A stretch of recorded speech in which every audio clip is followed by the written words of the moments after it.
I just want to share a quick word of encouragement this morning with you before we close out this service.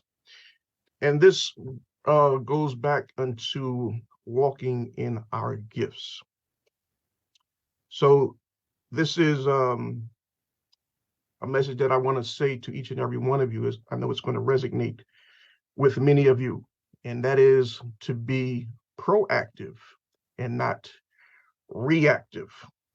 So what am I getting at? All right, so we're all giving gifts. The Lord has bestowed us with our own gifts individually, and He wants us to walk in our gifting. But many times something has to be stripped away before we actually walk in our giftings that the Lord has blessed us with.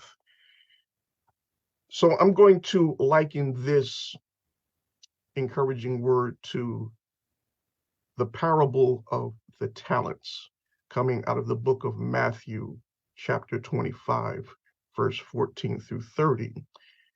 And the parable of the talents was a man was traveling afar, and he called upon his 3 servants, and he gave them all talents based upon what their abilities were. So to one servant, he gave 5 talents, to another, he gave 2 talents, and to another one, he gave 1 talent. And what they chose to do with those talents pretty much confirmed what he suspected and how they would appreciate what was given to them. Those talents were those gifts in which they were given to them and what they would actually do with them. So if you really want to get into more context of this, I encourage you to go back and read that passage if you're not familiar with it. That's out of the book of Matthew 25, verses 14 through 30. So this is what I'm getting at. Now, we all have gifts. God wants us to use our gifts and work in our divine purpose. So when we're not using our gifts, we're put in a place where sometimes things have to be stripped away from us to make us walk in that gifting. So let me ask you this. If you had the gift where any metal object in which you touched would turn to gold, would you use that gift and store up all of these metals and place your hands on these metals and turn them into gold at the time of your need and use them to prosper yourself and to fulfill all of your needs in life? Or would you accept to be working for somebody else using these same gifts, but they're going to pay you a fraction of what they are truly valued at to do that same work? But their promise to you is, we're going to pay you a set amount each and every week, so you don't have to worry about that, just as long as you use your gifting to do what I want you to do to build my dream and my vision. I'm going to pay you a fraction of what your gifting would allow you to make on your own.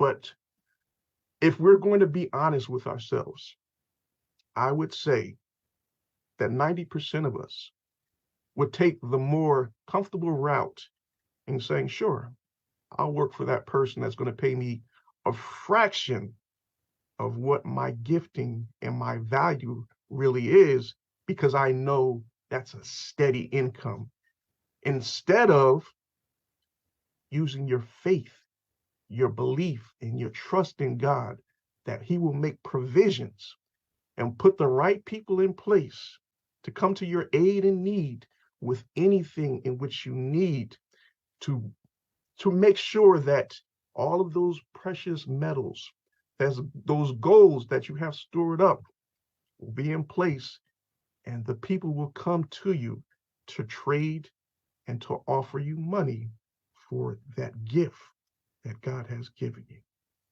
So that is the theme behind my message here. So I'm telling you, it's all right to work for someone else, but that is not, in my belief, uh, the calling that God truly has on your life. He wants you to walk in your gifting, the purpose in what He placed you here for. So don't get comfortable in working for somebody else. Use your gifts to create all the pleasures in life in which you need and you have a great value for. You know, these things are put in place for you to exercise. But for most of us, that job or that source of income has to be stripped away, taken away from us before we actually start to walk in our gifting and use it as God has wanted us to do. So that is my encouraging word for you this morning. Be blessed, and I hope it was well received. God bless you, family. Amen. Amen. And this was not planned. Your word of encouragement is just, it's a segue from the message today about It sharpening. truly is. It You truly is. have touched so many nuggets, so many points. You have touched a lot of people. I see the reaction in the Zoom room and even on Facebook. I'm sure someone is sitting there convicted today. The Lord is speaking. Come on. Come on. EPMS, come on, arise, arise. Use your gifts, people. Amen. Use your gifts as Amen. they were intended. Amen. Trust God. Trust God. Amen.